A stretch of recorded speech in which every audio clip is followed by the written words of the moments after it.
You work fast, you work efficient, and you work decisive. So I know that you will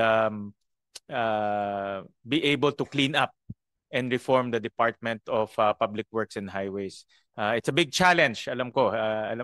Nakita ko parang dati payat ka na, lalo ka pang pumayat eh. No? At ngayon, dati mukha kang 50 years old, ngayon mukha ka ng 80 years old. No? Buti makapal pa yung buhok nyo, Secretary. But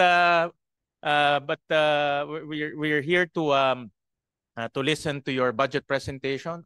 Si Secretary Dizon nung nagsimula, isa sa parang top pang GQ yung executive. Batang-bata, 'di ba? Dito, very aggressive, very defendable. Ngayon mukha nang nag-age na kayo ng ilang buwan pa lang. Mukha ng mad scientist. Naalala ko yung Back to the Future. Yung buhok nyo sabog-sabog na. Naawa ako sa sabog-sabog na, no? Pero I understand the challenges that you are facing right now, and I don't envy your position right now.